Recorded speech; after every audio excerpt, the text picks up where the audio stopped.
Inilah Buletin Dakwah Kafah edisi 453, 9 Safar 1448 Hijriah atau 24 Juli 2026 Masehi, dengan judul Pendidikan Berkualitas Melahirkan Peradaban Emas.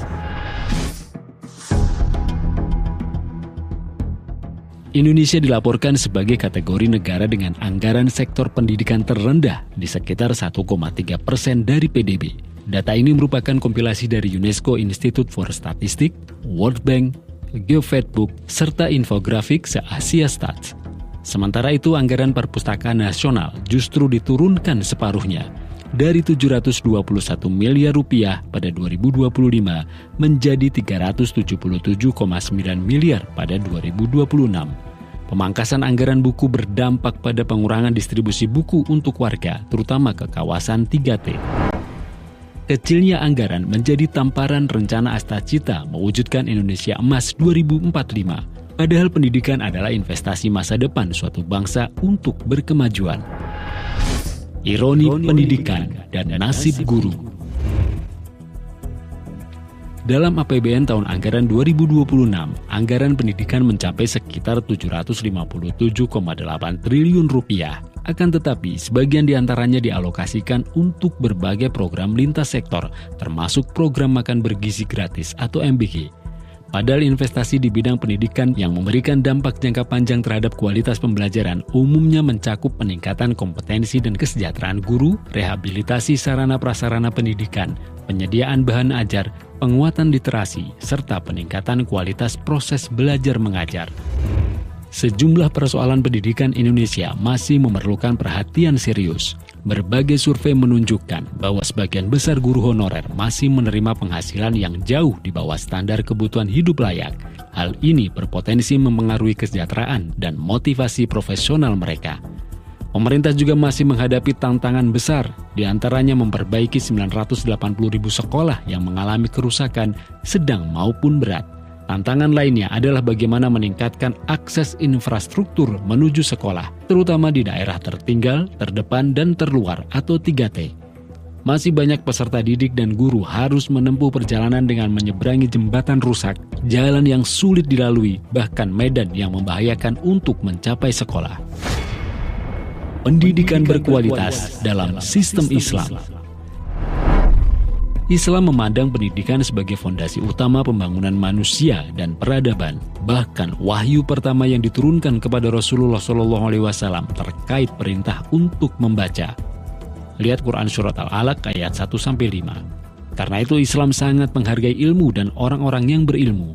Allah SWT berfirman dalam Quran Surat Az-Zumar ayat 9, yang artinya, katakanlah, apakah sama orang-orang yang berpengetahuan dan orang-orang yang tidak berpengetahuan?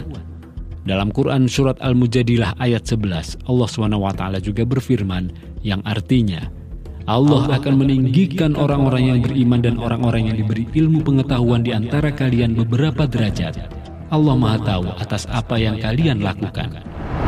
Islam bahkan mewajibkan umat untuk menuntut ilmu. Dalam Quran Surat At-Taubah ayat 122, Allah SWT berfirman yang artinya, mengapa tidak pergi dari tiap-tiap golongan di antara mereka beberapa orang untuk memperdalam pengetahuan tentang agama? Rasulullah SAW juga bersabda, menuntut ilmu adalah kewajiban setiap muslim. Hadis riwayat Ibnu Majah. Dalam sejarah peradaban Islam, nilai-nilai tersebut diterjemahkan ke dalam kebijakan negara yang memberikan perhatian besar terhadap pengembangan ilmu pengetahuan. Sepanjang era kekhilafahan Islam, para khalifah membangun masjid, madrasah atau lembaga pendidikan, perpustakaan, rumah sakit pendidikan, serta pusat-pusat penerjemahan dan penelitian yang menjadi rujukan dunia. Sejarawan seperti George Makdisi dan Jonathan Lyons menjelaskan bahwa dunia Islam pada abad pertengahan, yaitu era kekhilafahan Islam, memainkan peran penting dalam pelestarian dan transmisi ilmu pengetahuan yang kemudian turut mempengaruhi kebangkitan intelektual Eropa. Peradaban Islam, peradaban emas. Jika buku dianggap sebagai salah satu warisan sebuah peradaban yang gilang gemilang, maka peradaban Islam menjadi peradaban garda depan yang ditopang oleh buku. Para khalifah Islam pada masa lalu memahami benar hal ini. Pada abad ke-10 misalnya, di Andalusia saja terdapat 20 perpustakaan umum. Yang terkenal diantaranya adalah Perpustakaan Umum Cordova yang saat ini memiliki tidak kurang dari 400.000 judul buku. Ini termasuk jumlah yang luar biasa untuk ukuran zaman itu. Pada 4 abad setelahnya, dalam catatan Katolik Ensiklopedia, Perpustakaan Gereja Canterbury saja yang terbilang paling lengkap pada abad ke-14 hanya memiliki 1.800.000 judul buku. Jumlah itu belum seberapa, apalagi jika dibandingkan dengan Perpustakaan Darul Hikmah di Kairo yang terkenal itu, yang mengoleksi tidak kurang dari 2 juta judul buku. Perpustakaan Umum Tripoli di Syam yang pernah dibakar oleh pasukan salib Eropa bahkan mengoleksi lebih dari 3 juta judul buku. Di Andalusia pernah pula terdapat Perpustakaan Al-Hakim yang menyimpan buku-bukunya di dalam 40 ruangan. Setiap ruangan berisi tidak kurang dari 18.000 judul buku. Artinya perpustakaan tersebut menyimpan sekitar 720.000 judul buku. Pada masa kekhilafan Islam yang cukup panjang, khususnya masa Khilafah Abbasiyah, perpustakaan-perpustakaan semacam itu tersebar luas di berbagai wilayah, antara lain Baghdad, Ram-Hurmuz, Rafi, Marv, Bukhara, yaitu kota kelahiran Imam Bukhari, Ghazni, dan sebagainya. Lebih dari itu, hal yang lazim saat itu di setiap masjid pasti terdapat perpustakaan yang terbuka untuk umum. Bloom dan Blair menyatakan, rata-rata tingkat kemampuan literasi atau kemampuan melek huruf membaca dan menulis dunia Islam pada abad pertengahan lebih tinggi daripada Bizantium dan Eropa. Karya tulis ditemukan di setiap tempat dalam peradaban ini. Dari perpustakaan-perpustakaan itulah penerjemahan buku-buku dimulai, yang dilanjutkan dengan pengkajian dan pengembangan atas isi buku-buku tersebut. Dari sini pula kelahiran para ilmuwan muslim dimulai. Mereka kemudian melahirkan karya-karya yang amat mengagumkan, yang mereka sumbangkan demi kemajuan peradaban Islam saat itu. Ada Ibnu Sina, seorang pakar kedokteran, ada Arzakali dan At-Tusi, ahli astronomi. Ada Al-Khawarizmi, ahli matematika sekaligus penemu satu cabang ilmu matematika, algoritma. Ada Al-Idrisi, pakar geografi. Ada Jabir bin Hayyan, master ilmu kimia. Ada Ibnu Al-Haisam, jagoannya ilmu alam. Ada Al-Kindi, Ibnu Khaldun, dan masih banyak lagi. Tanpa kehadiran para ilmuwan dan cendekiawan muslim yang telah mewariskan peradaban yang sangat agung, kemajuan peradaban barat saat ini tidak mungkin terjadi. Secara jujur, hal ini diakui oleh salah satu cendekiawan barat, Montgomery Watt, ketika ia menyatakan, cukup beralasan jika kita menyatakan bahwa peradaban Eropa tidak dibangun oleh proses regenerasi mereka sendiri tanpa dukungan peradaban Islam yang menjadi dinamonya. Barat bukanlah apa-apa. Ingat, semua capaian kemajuan di atas terjadi di era kekhilafan Islam. Ingat pula dukungan negara atau khilafah saat itu terhadap lembaga pendidikan, perpustakaan, guru, dan ilmuwan merupakan faktor utama yang mendorong kelahiran peradaban Islam yang maju. Ini karena pendidikan dipandang sebagai salah satu tanggung jawab utama negara dalam mewujudkan kemaslahatan umum. Tujuan pendidikan dalam Islam. Tujuan pendidikan dalam Islam adalah membentuk kepribadian Islam pada setiap diri peserta didik. Karena itu, pendidikan Islam akan melahirkan manusia yang memiliki kecerdasan intelektual, kedalaman spiritual, kematangan karakter, serta kemampuan berpikir kritis dan tanggung jawab. Sebabnya, seorang muslim bukan hanya dituntut untuk memiliki ilmu pengetahuan, ia juga berkewajiban memberikan peringatan dan menyampaikan pengajaran.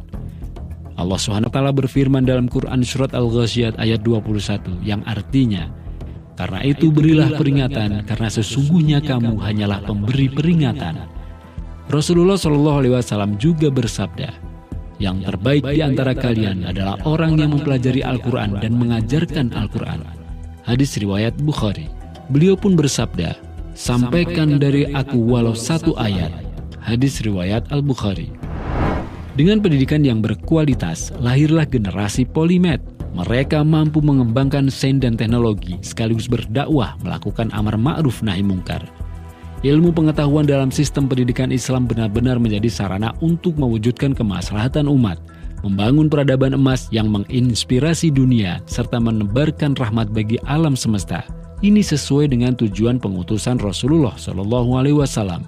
Sebagaimana dinyatakan dalam firman Allah SWT dalam Quran Surat An-Anbiya ayat 107, yang artinya, "Tidaklah kami mengutus kamu Muhammad, melainkan untuk menjadi rahmat bagi alam semesta."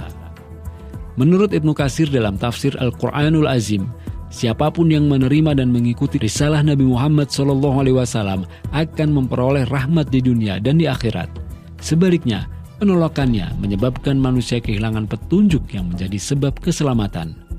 Allah SWT pun menegaskan bahwa suatu bangsa yang mengabaikan petunjuknya akan mengalami kesempitan hidup. Demikian sebagaimana firman-Nya dalam Quran Surat At-Toha ayat 124 yang artinya, "Siapa saja yang berpaling dari peringatanku, yaitu Al-Quran, sesungguhnya bagi dia penghidupan yang sempit, dan kami akan menghimpun dirinya pada hari kiamat dalam keadaan buta."